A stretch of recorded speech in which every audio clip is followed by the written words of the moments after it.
Bienvenidos y bienvenidas a La Personería TV, el programa institucional de la Personería de Medellín. La dosis personal ha suscitado una nueva polémica desde el último fallo en la Corte Suprema de Justicia, que dejó claro que quienes sean sorprendidos portando una cantidad de droga ligeramente superior a la dosis mínima no deben ser procesados penalmente. Hoy en nuestro programa vamos a hablar de la perspectiva que tienen algunos actores que conocen del tema frente a lo suscitado hoy en la ley de dosis mínima. Los invito a que veamos un BTR de contextualización. En una reciente sentencia, la Corte Suprema de Justicia derogó el consumo de dosis mínima. El alto tribunal indicó que el consumo mínimo de drogas no será delito, así supere la dosis mínima. Además dijo que 20 gramos de marihuana no son suficientes para algunos adictos. Por lo tanto, las personas que lleven drogas para su consumo no serán procesadas por las autoridades. Además, tuvo en cuenta la Ley 1566 del 2012 que indica que el abuso y la adicción deben ser tratados como una enfermedad que requiere atención integral por parte del Estado. Así, quien consume drogas de manera habitual o esporádica no puede considerarse como un delincuente.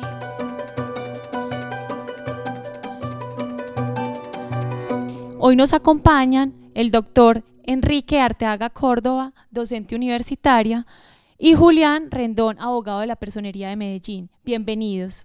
Muchas gracias. Bueno, doctor Enrique, cuéntanos por qué la Corte ha decidido ampliar la cantidad mínima establecida y dejarlo a la necesidad personal. Ese pareciera que es un tema reciente, pero en la verdad es histórico. Es decir, hace más o menos unos 4 años la Corte se ha venido ocupando del tema porque la experiencia mostró que personas adictas al consumo de sustancia estupefaciente no podían consumir lo que el Estado les permitía. Ejemplo, en cocaína y sus derivados 1 gramo se excedían en medio gramo más, o en marihuana, que son 20 gramos la dosis mínima, se sorprendían con 30 gramos, es decir, 10 gramos más. ¿Qué sucedía? El procedimiento policiva estaba por encima de lo permitido por la ley, entonces venía la judicialización de los casos. ¿Qué mostró la experiencia? Que eran personas adictas, enfermas. Entonces ese último pronunciamiento que salió a flote en medios de comunicación realmente lo que hace es ratificar un pensamiento pacífico de la Corte Suprema de Justicia en ese punto, y es que el mensaje es el siguiente para la policía: para no desgastar el sistema, al adicto, al consumidor, no hay que perseguirlo, sino que en la medida de lo posible brindarle asistencia, porque es un problema de salud pública. Julián, cuéntanos tú, ¿qué opinas acerca de este tema de dosis personal? Claro, como bien lo dice el doctor Enrique, yo creo que es un error tratar de asumir a partir, digamos, de una sanción penal, un tema que netamente es de competencia de la salud pública. Realmente es cierto, esto es histórico, lo que pasa es que recientemente hubo un despliegue mediático con la última sentencia de la Corte. Digamos que un caso particular que ocurrió en el Valle de la Urrá, se dio con un ciudadano en Bello, que también ha sido muy sonado, en el que se le capturó con 50 gramos de marihuana y 1 gramo de cocaína, excediendo pues la dosis mínima establecida. Este ciudadano fue absuelto en primera y segunda instancia, pero la Fiscalía, digamos, apeló, y el llamado de atención de la Corte fue no se desgasten estudiando estos casos particulares, sino que verdaderamente busquen los responsables del tráfico de estupefacientes. Pero, ¿cómo podemos identificar cuál es la dosis mínima para una persona? Perdón, doctor Julián. Sí. Dale, doctor. Lo de la dosis mínima es algo empíricamente de imposible corroboración. Si una persona es adicta al consumo de marihuana y lo que la ley permite son 20 gramos, pero ejemplo, como se ha documentado en algunos casos, las personas refieren que pueden estarse consumiendo hasta 20 cigarrillos de marihuana en un día, y eso en una semana les puede dar como 1 libra, 500 gramos. Entonces, retomando las reflexiones frente a interrogante anterior, depende de lo que cada adicto consuma. ¿Y cuál ha sido hasta ahora la penalización para superar la dosis mínima? Básicamente el mensaje de la Corte, cuando ha hecho esos llamados para que los adictos se traten como adictos y no como delincuentes, es la persecución de organizaciones criminales. Es decir, las empresas destinadas al tráfico de estupefacientes, es decir, los proveedores que realmente son los encargados de poner en vilo la salubridad pública como bien jurídico tutelado.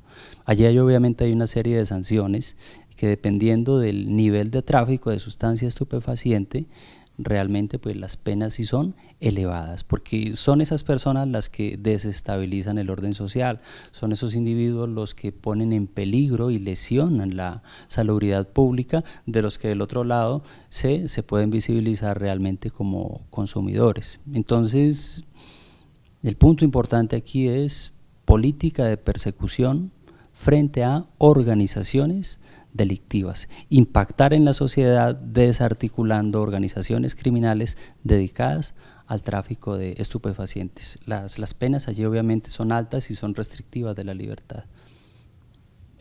Sino que si ponemos en contexto toda esta problemática, vemos también que es condenable el tráfico de drogas. Entonces, esas personas que consumen dosis mínima, ¿cómo hacen para adquirir ese tipo de drogas? O sea, ¿dónde? Porque no todas las personas van a tener en su patio sembrado la matica de marihuana.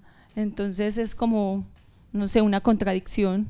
Sí, y usted tiene razón, es paradójico, se legitima el consumo, pero si se legitima el consumo implícita o tácitamente, se sabe que hay alguien que oferta el producto. Y en ese orden, obviamente, no es que haya una incoherencia en ese punto, porque si se legitimara la venta de dosis para uso personal, ¿qué es lo que sucedería? Se legalizaría el tráfico de estupefacientes. Es decir, abriríamos tiendas, usted podría abrir una tienda, yo podría abrir una tienda, ¿por qué? Porque estamos vendiendo dosis para uso personal. Entonces se tolera el consumo porque es una realidad, y frente a la distribución y venta de esas dosis mínimas, lo que debe hacer el Estado en un marco de coherencia es investigaciones juiciosas, o sea, no capturar al que está adquiriendo la dosis mínima de parte del jíbaro, de barrio, sino hacer el seguimiento por meses y años, para saber ese jíbaro a qué distribuidor va, y a su vez ese distribuidor cuál es el narcotraficante que lo surte. Es probable que se demore un poco más, pero habrá más eficacia dentro de ese orden. Julián, ¿cuál es tu opinión acerca de esta pregunta? Yo creo que me adhiero a lo que dice el doctor Enrique. Realmente la política criminal debe ser enfocada en la captura de estos grandes narcotraficantes, aunque esto implique una investigación, digamos, más retardada en el tiempo, pero que finalmente se den los golpes a las estructuras criminales que tienen, digamos, la verdadera responsabilidad en este tema. Vamos a un corte institucional y ya regresamos.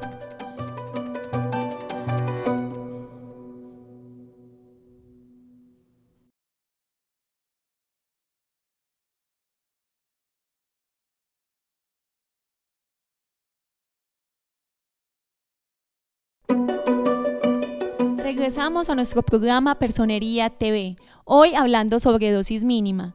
Nos acompañan en el día de hoy la psicóloga Karen Hincapié y el doctor Jorge Mario Berrío. Cuéntanos, Jorge, ¿cuál es la diferencia entre adicción y dosis mínima? A ver, esto es algo bien complejo. Lo que pasa es que la enfermedad de la adicción es una enfermedad que es progresiva, crónica y mortal. Al hablar que es progresiva, el paciente va consumiendo de forma recreativa y va neuroadaptando esa sustancia a su cerebro, haciendo que esto se convierta en una enfermedad, en una adicción. Esta es una enfermedad que tiene que ver con neurotransmisores cerebrales, con neurotransmisores de dopamina, que hacen que el paciente tenga que consumir para no sentir una incomodidad física en él. Entonces, muchos pacientes, pues, para tener su consumo, recurren a estas dosis mínimas, pero digo que es muy complejo porque ¿cuánto es una dosis mínima?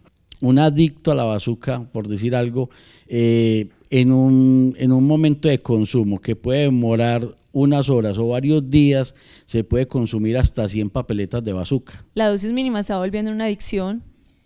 Lo que pasa es que dosis mínima es un término más utilizado desde el aspecto legal. Porque cuando hablamos de dosis, pues hablamos que cuando vas donde un médico, el médico te receta una dosis que es de acuerdo a tu necesidad y a tu enfermedad, ¿cierto? Pero dosis como tal, frente a un consumo de sustancias, como decía Jorge Mario, pues no existe, porque cada adicto, de acuerdo a su problemática, va utilizando una dosis que ya no consideramos mínima, ya consideramos que hay un abuso, y desde ahí es que hablamos de la adicción, cuando ya hay un abuso. Entonces, dosis mínimas sí es más como un aspecto legal. Acá hay que tomar medidas más que represivas, más de salud, para que estos pacientes tengan la oportunidad de recuperarse. Yo en esta polémica pues no me meto mucho, digámoslo así, porque cada persona tiene un pensamiento y tiene una percepción acerca de sobre las leyes de la dosis mínima. Para muchas personas eso incrementaría el consumo de estas personas, para otros dirá, pues bueno, esto es como aliviarle ese malestar que siente el adicto cada vez que no tiene la dosis. Entonces es muy compleja la situación. En Estados Unidos existen los juzgados de drogas. Estos juzgados de drogas, pues cuando cogen a un adicto consumiendo, van a estos juzgados, le dan atención inmediata y el juzgado mismo determina qué hacer con el paciente. Muchos de ellos los colocan a escoger entre tratamiento o cárcel, como una forma represiva, y como una forma de presionarlos a hacer el cambio. Lo que se ha descubierto en estos juzgados de droga, que por lo regular las personas acceden a centros de tratamiento más que a una cárcel, es que muchas personas obligadas a entrar a estos centros de tratamiento han encontrado la limpieza, o digámoslo así, la abstinencia completa de todo tipo de sustancias. Entonces también las medidas que son represivas también le han servido a varios pacientes que han acudido a estos juzgados de droga, por los que los han capturado en la calle con dosis mínimas o superiores a las permitidas por la ley. Perfecto. Bueno, vamos a un corte institucional y ya regresamos.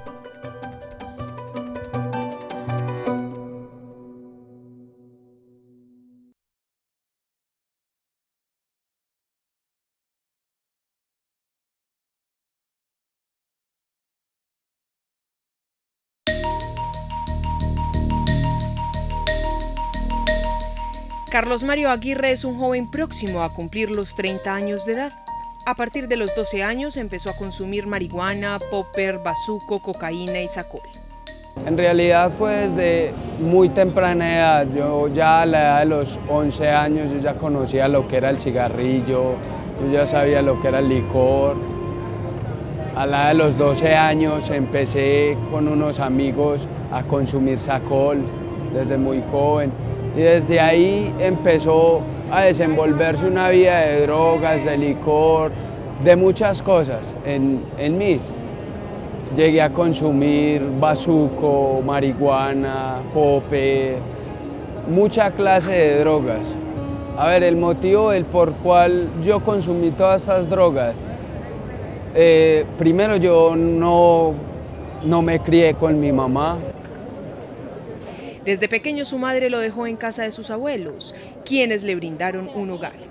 Nunca conoció a su papá. El abandono, la falta de amor, ha sido una de las heridas y vacíos más profundos que habitaron en su corazón desde la infancia. Esta fue una de las causas de su rebeldía, que llevó a Carlos a sumergirse en el mundo de la drogadicción. Desde muy niño tuve una rebeldía, siempre siempre era muy rebelde. No conozco a mi papá, me faltó pues en sí el afecto paterno. Por esa falta de amor, diría yo, más que todo fue que empecé a dejarme envolver por las drogas. Entonces siempre tuve como ese dominio de mí mismo, nunca tuve como alguien que me educara verdaderamente desde el amor, desde la personalidad, en todo.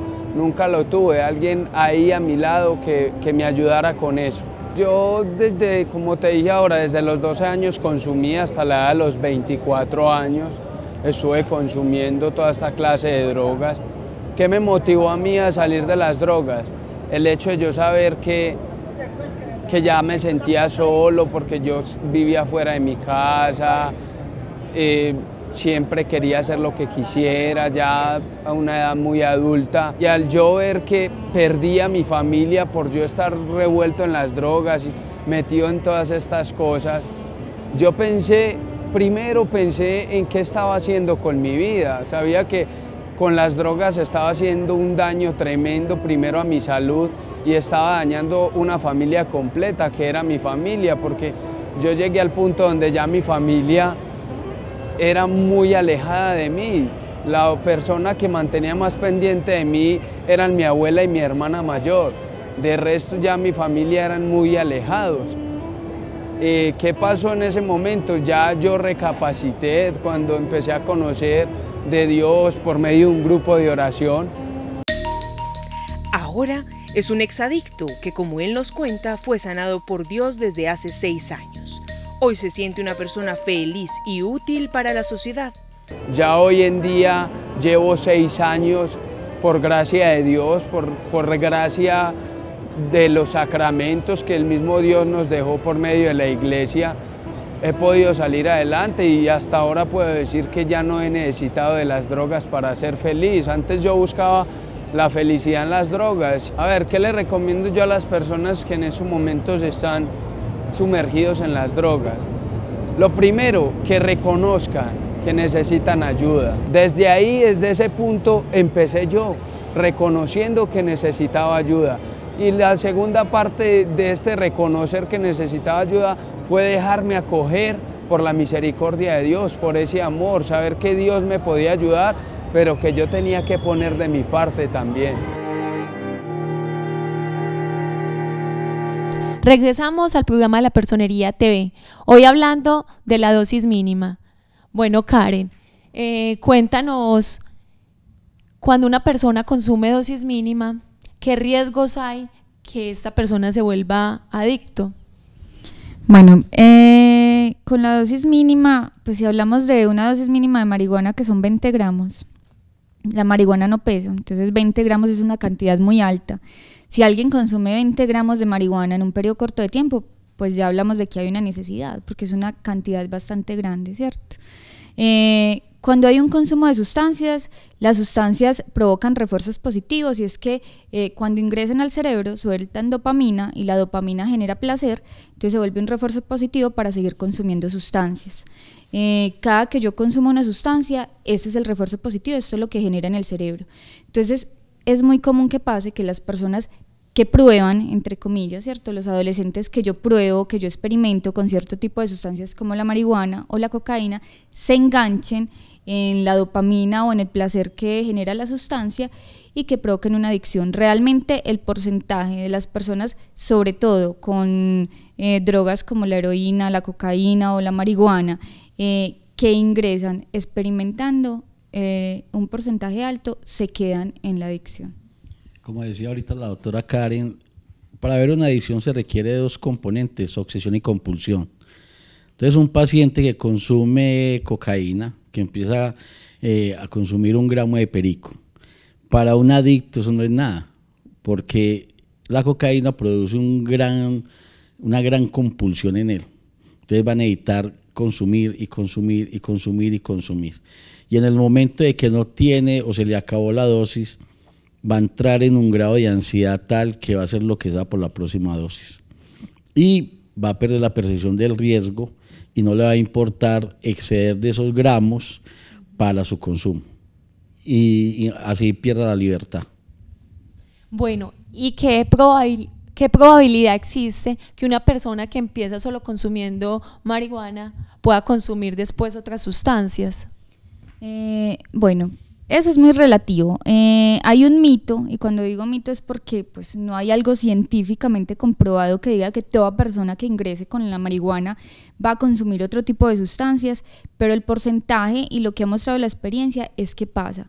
La marihuana digámoslo, es la primera sustancia que permiten el consumo como dosis mínima, incluso utilizado médicamente. Entonces eso hace que los adolescentes tengan mucho más acceso y que respalden su consumo frente a estudios y bueno, frente a un montón de situaciones que salen. Siendo esta más permitida, más social, las consecuencias no son tan evidentes inmediatamente, sino que son más a largo plazo. Entonces esto permite que el consumo se vaya incrementando. Puede ser que la persona simplemente durante su vida se quede consumiendo marihuana, que pase a cripa, que es una, digámoslo entre comillas, una marihuana química, que su semilla ha sido alterada y que es mucho más potente que la marihuana regular, que llaman los muchachos. Pero también puede pasar que con la experimentación de esta sustancia el cerebro se estimule, quiera tener la sensación de una sustancia mucho más potente y pase a otras sustancias como la cocaína o ahora muy de moda pues las sintéticas, ¿cierto? Pero no es algo, no hay algo que compruebe que la marihuana realmente se vuelva el ingreso, que todo el que ingrese por marihuana vaya a consumir otro tipo de sustancias. Eso es muy relativo, porque hay muchas características, ¿cierto? Y viene la característica genética, la predisposición al consumo, a la adicción, ¿cierto? Que son características individuales del ser humano. ¿Y cómo una persona puede determinar que se volvió adicto? ¿Bajo qué parámetros? Que el mismo ser humano determine en un momento de su vida que tiene un problema frente a la adicción es difícil, ¿cierto? Reconocerlo es muy difícil porque parte de una característica es que no sabemos cuándo es el límite. No sabemos qué es el límite y pensamos que lo que hacemos lo hacemos bien y que yo puedo controlarlo y que yo puedo manejarlo. Además, la sustancia tiene un tiempo de vida dentro de mi organismo, la que más dura es marihuana, que puede durar hasta 30 días, entonces yo puedo decir, no, yo la puedo manejar porque 8 días me puedo quedar sin consumo, pero no es que esté sin consumo, sino que esté en el cuerpo. Entonces todas estas cosas llevan a que las personas se les dificulte entender que tienen un problema con la sustancia, pero hay como preguntas claves o características que uno le hace al paciente, ¿cierto? Y es cuando uno ya empieza un grado de disfuncionalidad, ya las actividades que realizaban normalmente no se realizan, que el compartir con la familia ya no es el mismo tiempo. Nosotros llevamos al paciente a que se evalúe, bueno, hay personas que están criticando tu manera de tomar o hay personas que están criticando cierta conducta, porque no es solamente pues las drogas tóxicas, sino que hay unas conductas que también se vuelven adictivas. Entonces es llevar a reflexionar eso, pero normalmente quien primero se da cuenta es el contexto, que hay un problema. Y es este contexto, la familia, como primer agente socializador que está ahí, es quien lleva a reflexionar al sujeto, quien puede llevar a reflexionar al sujeto sobre las consecuencias que está viviendo.